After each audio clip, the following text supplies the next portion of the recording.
Hey guys, it's Miss B. I have a new story today.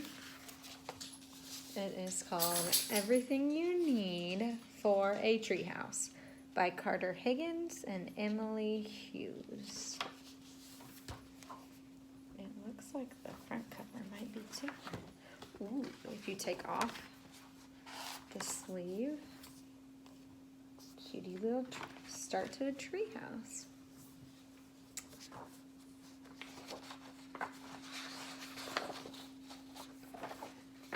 Everything you need for a treehouse starts with time and looking up and imagining a home of timber and rafters in wrinkled, gnarled bark.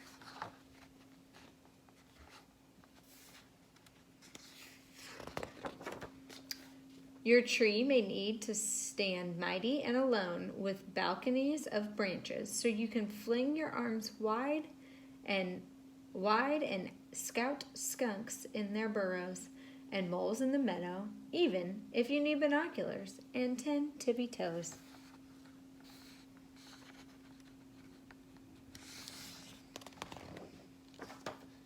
Or maybe it's one soldier in an army of trees, and from far away you'd have to squint to see which one is yours. Is that my turret or tinkle crown? A grove of generals, your refuge in the flora.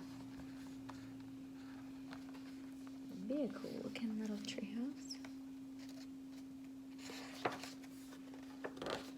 Whether solo or squished, make sure your tree is tall. You'll want to see the sun speckles up close.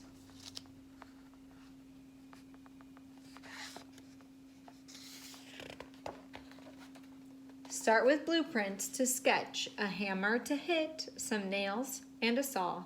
Don't forget a hard hat for your head. Then brace once and bolt twice. Raise a slat on some stilts. Run a ladder up high.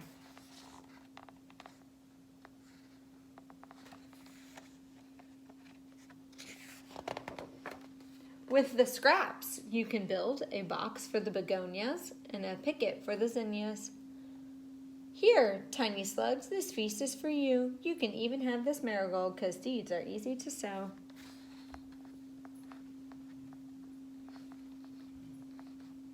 That's kind of cool.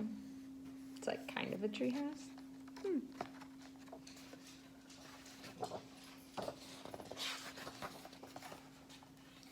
Of course, you'll need a swing or maybe a rope, some twisted twine, spun, sugar, and sap, a way to climb and sprawl out on a limb and slide back down again.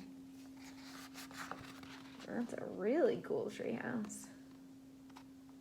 Got lots of good ideas in here.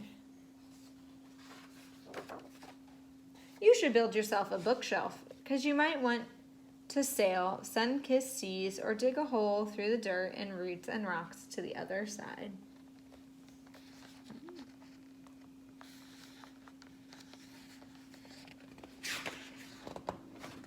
When you get hungry in your hideaway, you'll be glad for the stack of snacks you stashed in your backpack. Red licorice and drippy peaches are my favorites, but if you like pistachios, those are okay too. The pirates like those, so we can spit the shells from our perch. Cool. Make sure your sleeping bag doesn't have holes. Your socks either, the fuzziest kind. It gets chilly so high, and you won't want to shiver under the pinpricked canopy.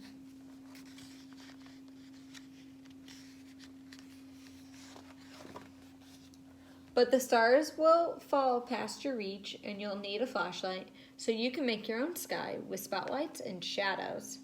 And you'll think it was such a good idea, this pile of pillows.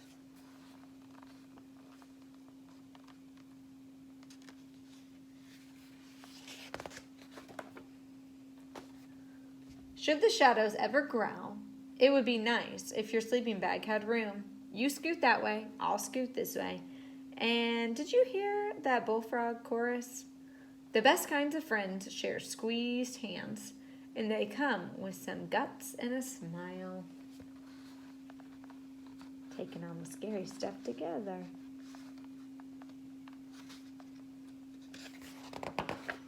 You can spill secrets and whispers in a treehouse because the wind keeps them snug with a rustle, which is a hush you can feel in your bones. That's how you know it's safe.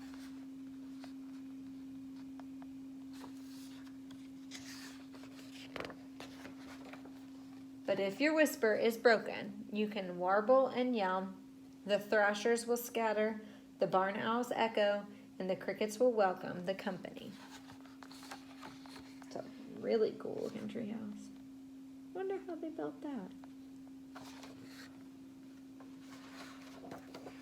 The begonias, the whispers, the sap, and the speckles.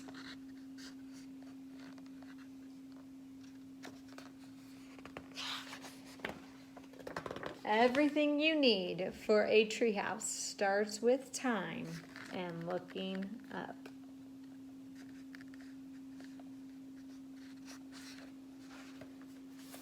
Those were all their ideas of what they would do when their tree gets big and build a treehouse out of it. It's pretty cool, and it made me think, you guys probably have some things laying around your house that you could design a treehouse out of. So I did that with boxes and some glue. I made a little treehouse with this little ladder made out of pipe cleaners. I've said it in a lot of my videos, but Miss B has done some online shopping, so maybe you guys can get creative and build a treehouse out of something. Design one. Maybe you've already actually really built a treehouse in your backyard. That would be really cool to see. I'll see you guys later.